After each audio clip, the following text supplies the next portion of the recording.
ಮನೆ ಒಳಗಡೆ ಏನು ಮಾಡಿದ್ದೆ ಅಂದರೆ ಪೂರಕವಾಗಿ ನಾನೊಂದು ಕ್ಲಾಸ್ ಮಾಡಬೇಕು, ಬಂದವ್ರಿಗೆ ಕ್ಲಾಸ್ ಮಾಡೋಕ್ಕೆ ಜಾಗ ಬೇಕು ಅಂದ್ಬಿಟ್ಟು ಒಂದು ಚಿಕ್ಕದಾಗಿ ಒಂದು 50-60 ಜನ ಕೂತ್ಕೊಂಡಷ್ಟು ಜಾಗ ಮಾಡ್ಕೊಂಡಿದ್ದೆ. ಚೇರು ಪರ ಏನೆಲ್ಲ ಹಾಕಲ್ಲ, ಅವಕ್ಕೇನು ಖರ್ಚು ಬೇಡ ಅಂದ್ಬಿಟ್ಟು ನೆಲದಾಗೆ ಕೂತ್ಕೊಂತಾರೆ.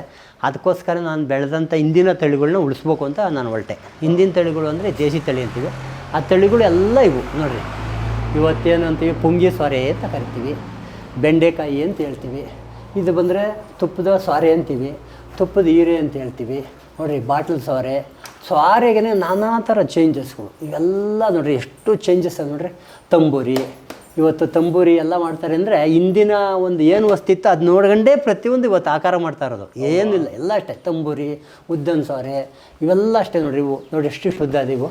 ಇವೆಲ್ಲನೂ ಪೂರಕವಾಗಿ ಹೀರೆಕಾಯಿ ಇವೆಲ್ಲನೂ ಹಿಂದಿನ ತಳಿ. ಇದು ನೋಡಿರಿ, ಇದು ಕಾಡು ಸೌರೆ ಅಂತ ಕರಿತೀವಿ. ಇದು ಕಹಿ ಜಾಸ್ತಿ. ಹಿಂದೆ ಅವನ್ನೆಲ್ಲ ತಿಂತಾಯಿದ್ರು. ಯಾಕಂತಂದರೆ ಇವತ್ತು ಕಹಿ ಬೇವು ಆ ಸೋರೆಕಾಯಿನೆಲ್ಲ ತಿಂತಾಯಿದ್ರು. ಅಂದರೆ ವಿಷಕಾರಿ ಪದಾರ್ಥನೇ ತಿಂತಿದ್ರು. ಅವ್ರಿಗೇನು ಕಾಯಿಲೆ ಬರ್ತಿಲ್ಲ. ಇವತ್ತು ನಾವು ವಿಷಕಾರಿನ ವಿಷ ಅಂತ ಹೇಳ್ತೀವಿ. ನಮ್ಮ ಭೂಮಿ ಒಳಗೆ ವಿಷ ಆಗ್ಬಿಟ್ಟು ಎಲ್ಲ ತಿಂತಾಯಿದ್ದೀವಿ. ಅದರಿಂದ ಇದು ನೋಡಿರಿ ಕತ್ತಿಕಾಯಿ ಇವೆಲ್ಲ ಏನು ಅಂತಂದರೆ ಇವೆಲ್ಲ ಪೂರಕವಾಗಿ ನೋಡಿರಿ. ಇದು ಬಾಟ್ಲು, ಇವತ್ತೇನು ಬಾಟ್ಲು ಅಂದರೆ ಇವೆಲ್ಲ ನೋಡಿ ಆಕಾರ ಮಾಡ್ತಾ ಇರೋದು. ಇವೆಲ್ಲ ಈ ಥರ ಇವೆಲ್ಲ ಹಳೆ ತಳಿಗಳನ್ನ ಉಳಿಸ್ಕೊಂಡು ಈ ಥರ ಎಲ್ಲ ಇದು ಮಾಡ್ತಾರೆ. ಉದ್ದನ ಸೊರೆ ಇವೆಲ್ಲ ಇದು ಮಾಡ್ಕೊಂಡು ಅದನ್ನ ನೋಡಿರಿ. ಇದು ಇವತ್ತು ಸಮಗ್ರ ಇಲ್ಲಿ ಕ್ಲಾಸ್ ಬಂದಾಗ ಇದು ಸಮಗ್ರ ಕೃಷಿ. ನಾನು ಏನು ಮಾಡಿದ್ದೆ ಪೂರಕವಾಗಿ ಎಲ್ಲ ಇದೆ ನೋಡಿರಿ. ಇವತ್ತು ನಾನು ಇಲ್ಲಿ ಏನು ಡಿಸ್ಪ್ಲೇ ತೋರಿಸ್ತಾ ಇದ್ದೀನಿ ಅವೆಲ್ಲ ನಾನು ಬೆಳೆದಿರೋಂಥದ್ದು ಇಲ್ಲಿ ಸಹ ಇದೆ. ನನ್ನಲ್ಲೇ ಬೆಳೆದಿರೋಂಥದ್ದು ಇವರು. ನಾನು ಏನು ಬೆಳ್ಕೊಂಡಿದ್ದೀನಿ ಅವನ್ನೆಲ್ಲ ಬೆಳೆದಾಗ ಏನು ಮಾಡಿದ್ದೀನಿ, ಸ್ಟೋರ್ ಮಾಡ್ತಾ ಇರ್ತೀನಿ. ಒಂದೊಂದು ಬೆಳ್ಕೊಳ್ಳೋದು, ಒಂದೊಂದು ಬೀಜ ಸಿಕ್ಕಿದಾಗ ಅವ್ನು ಸ್ಟೋರ್ ಮಾಡ್ಕೊಂಡು ಅಭಿವೃದ್ಧಿ ಮಾಡ್ಕೊಂಡು ನೋಡಿ. ಇದು ಸಮಗ್ರ ಕೃಷಿ ಅಂದರೆ ಈ ಥರ ಇರ್ತದೆ. ಅದನ್ನ ಜೊತೆ ಒಳಗಡೆ ಇದು ಜೇನು ಕೃಷಿ ಅಂತ ನೋಡಿ. ಇವತ್ತು 2 ವರ್ಷದ ಮಗ ಅವತ್ತೇ ಅವನು ಹಿಡ್ಕೊಂಡ. ಅವನು ಇವಾಗ 12 ವರ್ಷ 13 ವರ್ಷ ಆಗಿದ್ದಾನೆ. ಅವತ್ತು ಹಿಡ್ಕೊಂಡು ಜೇನುಗಳು ಎತ್ಕೊಂಡ. ಇದಾಗದ ಶಕ್ತಿ ನೋಡಿ. ನಿಮ್ಗೆ ಹೇಳಿನಲ್ಲ ಪರಾಗ ಪಶ ಅಂತ ಹೇಳಿನಲ್ಲ, ಇದೇನೇ ಮೇಯ್ನು. ಜೇನಿನ ಪರಾಗ ಕಲೆಕ್ಟ್ ಮಾಡೋದು, ಪೋಲೊಂದು ಮಾಡೋದು ಅಂತ. ಇದು ರಾಣಿ ಹಿಂಗಲ್ಲಿ ತೋರಿಸಿದ್ದು ಇದು. ಈ ಥರ ಇದು ಸಮಗ್ರ ಕೃಷಿ ಹೇಳುವಾಗ ಉಪಕಸವಾಗಿ ಜೇನು ಕೃಷಿ ಮಾಡೋದು. ಅದ್ರ ಜೊತೆಗೆ ನೋಡಿರಿ ಇವೆಲ್ಲ ಇವತ್ತು ಪೂರಕವಾಗಿ ಹೇಳ್ಬೇಕು ಅಂತಂದರೆ ಇವತ್ತು ಇದು ಒಂದು ದೊಡ್ಡ ಮಹತ್ವದ ಒಂದು ಗೌರವ. ಯಾಕಂತಂದರೆ ಇವತ್ತು ನಮ್ಮ ಪ್ರಪಂಚದಲ್ಲಿ ಹುಟ್ಟಿದಾಗ ನಮಗೆ ಬೇಕಾಗೋದು ಪ್ರತಿಯೊಂದು ಮಗುಗೆ. ಕೆಲವ್ರು ಏನು ಹೇಳ್ತಾರೆ ಕೇಳಿದ್ರೆ, ನಾನು ಕಾಲೇಜುಗಳ ಮಕ್ಕಳಿಗೆ ಸ್ಟೂಡೆಂಟ್ಗಳಿಗೆ ಮೊನ್ನೆ MSc ಸ್ಟೂಡೆಂಟ್ಗಳಿಗೆ ಪಾಠ ಮಾಡೋಕ್ಕೆ ಹೋಗಿದ್ದೆ JP ನಗರದಲ್ಲಿ. ನಾವು ಹುಟ್ಟಿದಾಗ ನೀರು ತಗೊಂಡೋಗಿದ್ದೆ. ಪಾಠ ಮಾಡ್ತಾ ಇದು ನೀರು ಅಂತಂದರೆ ಏನು ಅಂದರೆ ಇವತ್ತು ನೀರು ಗೊತ್ತಾ, ಮಳೆ ನೀರು ಅಂತ ಗೊತ್ತಿಲ್ಲ. ಹೇಳಿದೆ, ನೀವು ಹುಟ್ಟಿದಾಗ ಏನು ಕುಡ್ದಿರ್ಬೋದು ಅಂತಂದರೆ ನಾವು ಹಾಲು ಕುಡಿದ್ವಿ ಅಂತ ಹೇಳ್ತಾರೆ. ಹುಡ್ತಿದ್ದಂಗೆ ಹಾಲು ಸಿಗ್ತದೆ. ತಾಯಿ ಹಾಲು ಯಾವುದೇ ಕಾರಣಕ್ಕೂ ಸಿಗಲ್ಲ. ಹಾಲು ಆಗ ಗರ್ಭದಿಂದ ಬಂದಾಗ ಅವರು ಜನನ ಆದಾಗ 2 ದಿನ 3 ದಿನ ಬೇಕು ತಾಯಿ ಹಾಲು ಸಿಕ್ಬೇಕಾದ್ರೆ. ತಾಯಿ ಹಾಲು ಇರೋದಿಲ್ಲ. ಆವಾಗ ನಮಗೆ ಮಗುಗೆ ಉಣ್ಸೋದು ಏನು ಅಂದರೆ ನೀರು ಸಕ್ಕರೆ ಇಲ್ಲಾಂದರೆ ಗ್ಲೂಕೋಸ್ ಸಕ್ಕರೆ ಹಾಕ್ಬಿಟ್ಟು ಮಕ್ಳಿಗೆ ಉಣ್ಸೋದು ಹುಟ್ಟಿದಾಗ. ಅದರಿಂದ ಆ ನೀರು ಬೇಕು, ಉಳಿಬೇಕು ಅಂದ್ಬಿಟ್ಟು ನನ್ನ ಮಗ ಫಾರೆಸ್ಟ್ ಆಗಿದ್ದಾಗ 6 ವರ್ಷನೂ ಅವ್ನು ಮಳೆ ನೀರೇ ಕುಡಿದಿದ್ದು. ಅದರಿಂದ ಮಳೆ ನೀರು 2018ರಿಂದ ಸ್ಟಾರ್ಟ್ ಮಾಡಿದ್ದೀನಿ. 25ನೇ ಇಸ್ವಿಗೆ ಹೋಗಿದ್ದೀನಿ. ಇವತ್ತಿನವರೆಗೂ ಹೆಂಗೆ ಇಟ್ಟಿದ್ದೀನೋ ಹಂಗೆ ಐತೆ ನೋಡಿ. ಎಷ್ಟು 18ರಿಂದ ಕಲೆಕ್ಟ್ ಮಾಡಿ ಅಂದರೆ ನಾನು ಇನ್ನು ಮುಂದೆಯಿಂದ ಮಾಡ್ಬೇಕಾಯ್ತು. ನಾನು ಒಂದು ಕಾನ್ಫಿಡೆಂಟ್ ಇಟ್ಕೊಂಡು ಒಂದು ಸಾಧನೆ ನೋಡೋಣ ನೀನು ನನಗೆ ಒಂದು ನಮ್ಮ ಕಾನ್ಫಿಡೆಂಟ್ ಅದರಲ್ಲಿ ಅಂದ್ಬಿಟ್ಟು ನೋಡಿ ಈ ಥರ ಒಂದು ಇಟ್ಟಿದ್ದೀನಿ. ಇದು ಅಂದರೆ ಇದ್ರ ಕಲೆಕ್ಟ್ ಮಾಡ್ಕೊಳ್ಳೋ ಉದ್ದೇಶ ಅಂತಂದರೆ ನಾನು ಹೆಂಗೋ ಕಲೆಕ್ಟ್ ಮಾಡ್ತೀನಿ ಅಂತಂದರೆ, ಒಂದು ಮಳೆ ವರ್ಷದ ಮಳೆ ಅಂತ ಹೇಳ್ತೀವಿ, 20 ಮಳೆ ರೇವತಿ ಮಳೆ ಅಂತ ಹೇಳ್ತೀವಿ. ಇದು ಬಂದು ರೇವತಿ ಮಳೆನೇ. ರೇವತಿ ಮಳೆ ಇವತ್ತಿದು 25ನೇ ಇಸ್ವಿದ್ದು ಈ ವರ್ಷದ್ದು. ರೇವತಿ ಮಳೆ 15 ದಿನ ಇರ್ತದೆ. ಅದರಾಗ ನಾವು ಮಳೆ ನಮ್ಮ ಮನೆ ಹತ್ರ ಬಿದ್ದ ಮಳೆ ಮಾತ್ರ ನಾನು ಸ್ಟೋರ್ ಮಾಡ್ತೀನಿ. ನನಗೆ ರೇವತಿ ಮಳೆ ಇಲ್ಲಿ ಬೀಳಲ್ಲ, ಬೇರೆ ಊರಿಗೆ ಹೋಗಿಲ್ಲ. ನನ್ನ ಮನೆ ಹತ್ರ ಯಾವ್ದು ಮಳೆ ಬೀಳ್ತದೆ 20 ಮಳೆ ಒಳಗಡೆ ಆ ಮಳೆ ನೀರು ನಾನು ಬಟ್ಲಿಟ್ಟಿರ್ತೀನಿ, ಸ್ಟೋರ್ ಮಾಡಿ ಇಡ್ತೀನಿ.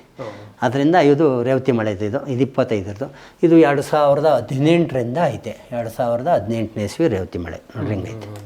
ರೇವತಿ ಮಳೆ ಹಂಗೆ ಐತೆ ನೋಡ್ರಿ. ರೇವತಿ ಮಳೆ 2018ನೇ ಇಸ್ವಿಯಿಂದ ಇವನ್ನ ಇಟ್ಕೊಂಡು ಇವನ್ನೆಲ್ಲ ಸ್ಟೋರ್ ಮಾಡ್ಕೊಂಡು ಇವತ್ತು ನಾನು ಅದನ್ನು ಸಹ ತೋರಿಸ್ತಾ ಇದ್ದೀನಿ. ಅದರಿಂದ ಅದರ ಜೊತೆ ಒಳಗಡೆ ಪ್ರಮುಖವಾಗಿ ಇವತ್ತು ನಾವು ಏನು ಆಗ್ತದೆ ಅಂತಂದರೆ, ಇವತ್ತೆಲ್ಲ ನಾವು ಜನಗಳು ಏನಾನ ಮಡಗಬೇಕಾದ್ರೆ ಕೆಮಿಕಲ್ ಹಾಕೋದು, ಮಾತ್ರೆ ಇಡೋದು ಮಡಗೋದು ನೋಡ್ರಿ. 2023ನೇ ಇಸ್ವಿ ಕಾಳು ಒಂದು ಚೂರು ಕೆಡಲ್ಲ. ಅಂದರೆ ಪೂರಕವಾಗಿ ಗಾಳಿ ಹೋಗಬಾರ್ದು. ಮೇನು ಕಾಳು ಚೆನ್ನಾಗಿ ಒಣಗಿಸಿರ್ಬೇಕು. ಗಾಳಿ ಹೋಗ್ದಂಥ ಬಾಟ್ಲಾಗ ಯಾವ ಬಾಟ್ಲಾಗಲ್ಲಿ ಹಾಕಿಕ್ಲಿ ಒಂದು ಚೂರು ಕೆಡಲ್ಲ. ಅಂದರೆ ಹುಟ್ಟಂಥದ್ದು ಸ್ವಲ್ಪ ಕಮ್ಮಿ ಆಗ್ಬೋದು ಜರ್ಮಿನೇಷನು. ತಿನ್ನೋಕ್ಕಂತೂ ಎಷ್ಟು ದಿನ ಇದ್ದರೂ ಕ್ವಾಲಿಟಿ ಹಂಗೇ ಇರ್ತದೆ ನೋಡಿರಿ. ಇದು 21ನೇ ಇಸ್ವಿದು ನೋಡಿರಿ. 2021ನೇ ಇಸ್ವಿ ಕಾಳಿದು ಹೆಂಗಿದೆ. ಅವರೇ ಕಾಳು ನಾವೇನೋ ಇಟ್ಟರೆ ಇರ್ತದ ಎಲ್ಲ ಹುಳ ಬಿಡ್ತದೆ. ಇದು ನಾವು ನಮ್ಮ ಮನೆಯವರೆಲ್ಲ ಇದು ಮಾಡ್ಕೊಂಡು ನಾನು ಕೆಲವ್ರಿಗೆಲ್ಲ ತೋರಿಸ್ತಾ ಇದ್ದೀನಿ. ಇದನ್ನ ಇದು ಮಾಡ್ಕೊಂಡು ನೋಡಿ, ಇದು ಜೇನುತುಪ್ಪಗಳು ವೆರೈಟಿಗಳು ಅಂದರೆ ಬೇರೆ ಬೇರೆ. ಇವತ್ತು ಜೇನಿನ ಹಳೆಯ ಜೇನುಗಳೆಲ್ಲ ಇವತ್ತು PhD ರಿಸರ್ಚ್ ಮಾಡಬೇಕಾದ್ರೆ ಸಾಕಷ್ಟು ಜನ ಜೇನಿನಲ್ಲೇ ನನಗೆ ಮಾಡ್ಕೊಂಡವ್ರು. ಜೇನಿನ ಪಪಾಲಸ್ ಬೇಕು, ಪರಾಗ ಬೇಕು, ಹೇಳ್ತಾರೆ ಅವರು. ಬರೀ ಬುಕ್ ಓದಿರ್ತಾರೆ, ಪಾಠ ಆಗಿರ್ತದೆ. ಆದ್ದರಿಂದ ನಾನು ಅವ್ರಿಗೆಲ್ಲ ಒಂದು ಎಕ್ಸ್ಪ್ಲೇನ್ ಮಾಡೋಕೆ, ಅವ್ರಿಗೆ ಇದು ಮಾಡೋಕೆ, ಪಾಠ ಮಾಡೋಕ್ಕೋಸ್ಕರ ಇವೆಲ್ಲ ಇದು ಮಾಡ್ಕೊಂಡಿರೋದು. ಅದನ್ನು ಈಗ ದೇಸಿ ತಳಿ ಇವೆಲ್ಲ ನಾವು ನೋಡಿವಿ. ಇವು ಸಿರಿಧಾನ್ಯದ್ದು ಅವತ್ತು ಬಾಟ್ಲಿಗಿರೋಂಥದ್ದು ಎಲ್ಲ ಸಿರಿಧಾನ್ಯ ಬಾಟ್ಲುಗಳು ಇಟ್ಟಿದ್ದೀನಿ ತೋರ್ಸೋಕ್ಕೋಸ್ಕರ. ಇವತ್ತು ನೋಡಿರಿ, ಇದು ಇವತ್ತು ನಾವು ಇದು ನೋಡಿದಿರಲ್ಲ ನೀವು, ಗುರ್ಗಂಜಿ ಅಂತ ಕರಿತೀವಲ್ಲ, ಗುರ್ಗಂಜಿಗಳು ಇವೆಲ್ಲ. ಅದರ ಜೊತೆ ಒಳಗಡೆ ಇವತ್ತು ಪೂರಕವಾಗಿ ನಾವು ನಮ್ಮಲ್ಲಿ ನಾನೇನು ಮಾಡಿದ್ದೀನಿ ಅಂತಂದರೆ, ನಾವು ಬೆಳೆದಂಥ ಸಿರಿಧಾನ್ಯಗಳನ್ನೆಲ್ಲ ಇಲ್ಲಿ ಸ್ಟೋರ್ ಮಾಡಿದ್ದೀನಿ ನೋಡಿರಿ, ಎಲ್ಲ ಚೀಲಗಳಾಗ. ರಾಗಿ, ಸಿರಿಧಾನ್ಯ, ನವಣೆ, ಆರ್ಕ ಇವೆಲ್ಲನೂ ನಾನು ಸ್ಟೋರ್ ಮಾಡ್ಕೊಂಡು 1 ವರ್ಷ 2 ವರ್ಷ ಹೊಂದ್ಕೊಂಡು ಬೆಳೀತಾ ಇರ್ತೀನಿ. ಅಂದರೆ ಪೂರಕವಾಗಿ ಏನು ನಾನು ಎಲ್ಲರೂ ಬದುಕಬೇಕು ಅಂತಲ್ಲ, ನಾನು ಏನಾದರೂ ಹಳೆ ತಳಿನ ನೋಡಿ ಬೆಳೆದು ಅಭಿವೃದ್ಧಿ ಆಗ್ಬೇಕು ಅನ್ನೋದೇ ನನ್ನ ಇಷ್ಟ. ಅದನ್ನ ನೋಡಬೇಕು, ಬೆಳಿಬೇಕು ಅಂತ ಅದನ್ನೆಲ್ಲ ನಾನು ಬೆಳೀತಾ ಇದ್ದೀನಿ. ಈ ಥರ ಇದು ಮಾಡ್ಕೊಂಡು ಇವತ್ತು ನನಗೆ ಒಂದು ಸಾಕಷ್ಟು ಪ್ರಶಸ್ತಿಗಳು ಅಂತಂದರೆ ಕೃಷಿ ಒಳಗೆ ಸಿಕ್ಕಿರೋಂಥ ಪ್ರಶಸ್ತಿಗಳು. ಇವತ್ತು ಹಳ್ಳಿಯಿಂದ ಇವತ್ತು ಡೆಲ್ಲಿ ಒಳಗಡೆ ನನಗೆ ಅವಾರ್ಡ್ ಆಗಿದೆ. ಏನು ನೋಡಿ, ಇದು ಮೊನ್ನೆ ಜಲಪ ಕಾಲೇಜಲ್ಲಿ ಕೊಟ್ಟಿದ್ದದು. ಇದು ನಾನೆಲ್ಲ ತೋರಿಸ್ತಿದ್ದಾಗ ನನ್ನ ಮೊಮ್ಮ ನೋಡಿರಿ, ಇವರು ಅಂದರೆ ಸ್ವಾಮೀಜಿ ಅಂದರೆ ಇವರು ಪೂರಕವಾಗಿ ಸಾವಯವ ನೈಸರ್ಗಿಕ ಕೃಷಿ ಮಾಡಿರಿ ಅಂತ ಹೇಳ್ತಾವ್ರೆ. ಅಲ್ಲಿನ ಗೌರ್ಮೆಂಟಿಂದ ಒಂದು KVKನೂ ಬಂದ್ ಮಾಡಾಕ್ಯವ್ರೆ. ಎಲ್ಲ ಸಾವಯವ ಮಾಡ್ತಾರೆ. ಮಹಾರಾಷ್ಟ್ರ ಹೋಗಿದ್ವಿ, ಅಲ್ಲಿಗೆ ಹೋಗಿದ್ವಿ. 108 ಜನ ರೈತರು ಹೋಗಿ 3 ದಿನ ಇದ್ದು ಅಲ್ಲಿ ನಾವೆಲ್ಲ ಟೀಚ್ ಮಾಡಿ, ಟೀಚ್ ಮಾಡೀವಿ. ಆಮೇಲೆ ಅವ್ರು ಮಾಡಿರೋದೆಲ್ಲ ತೋರಿಸಿರು. ಮಕ್ಕಳು ಹಿಂದಿನ ಅಭ್ಯಾಸಗಳು ಇವತ್ತು ನಾನು ಏನು ಹಳೆ ಸ್ಟೈಲ್ ಇಕ್ಕಿದ್ದೀನಲ್ಲ, ಅದೇ ಥರ ಅವರು ನಮ್ಮ ಮಕ್ಕಳುಗಳ್ನ ಹಳೇದನ್ನೆಲ್ಲ ಅನುಭವ ಇದು ಮಾಡ್ತಾವ್ರೆ, ತರಬೇತಿಗಳು ಕೊಡ್ತಾವ್ರೆ.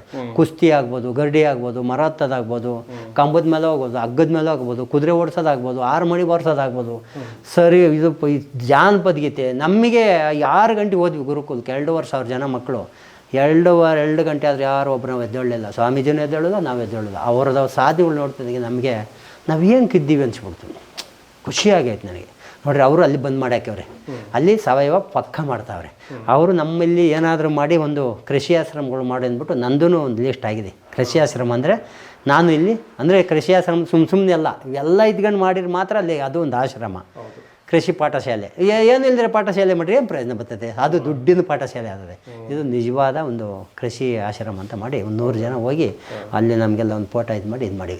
ಇವೆಲ್ಲ ಇದು ಡೆಲ್ಲಿ ಒಳಗಡೆ ಆಗಿದ್ದಂಥ ಅವಾರ್ಡು. ಇವತ್ತು ಕೃಷಿ ಪಂಡಿತು ಇವೆಲ್ಲನೂ ಅಷ್ಟೇ ನೋಡಿರಿ. ಇವತ್ತು ನ್ಯೂಸ್ 18ನಲ್ಲಿ ವರ್ಷದ ಕನ್ನಡಿಗ ಅಂತ ಮಾಡಿರು. ಇವತ್ತು ಬಂದಾಗ ಇವತ್ತು ನಮಗೆ ಇವತ್ತು ಜೇನು ಕೃಷಿಯಿಂದ ಲಾಲ್ಬಾಗಲ್ಲಿ ಮಾಡಿರು. ಇದು ನೋಡಿ 2018-19ರಲ್ಲಿ ವಿಜಯ ಕರ್ನಾಟಕದಿಂದ ಸೂಪರ್ ಸ್ಟಾರ್ ರೈತ ತಾಲೂಕು ಮಟ್ಟನೂ ಆಯಿತು, ರಾಜ್ಯ ಮಟ್ಟನೂ ಆಯಿತು. ನೋಡಿರಿ, ಇವೆಲ್ಲ ಇದಾಗಿರೋದು. ಇದು ನೋಡಿ ನಮ್ಮ ಮಗನಿಗೆ ಅಷ್ಟೇ. ಇವತ್ತು ಉದಾಹರಣೆಗೆ ಹೇಳ್ಬೇಕಂದ್ರೆ ಎಜುಕೇಷನ್ಗೆ ಹೋದಾಗ ಏನೋ ಎಲ್ಲೋ ಯಾವುದೋ ದೇಶದ ಮಾಡ್ಬೇಕು ಅಂತಾರೆ. ಏನಿಲ್ಲ, ಗೌರ್ಮೆಂಟ್ ಸ್ಕೂಲಾಗ ಓದಿರೋಂಥ ಮಗ ಇವತ್ತು ಸಬ್ ಇನ್ಸ್ಪೆಕ್ಟರ್ ಆಗಿ ಇವತ್ತು ಅವನು ಗೋಲ್ಡ್ ಮೆಡ್ಲು ತಗೊಂಡ, CM ಮೆಡ್ಲು. ಇದು ನೋಡಿರಿ ಎಷ್ಟು ಇದು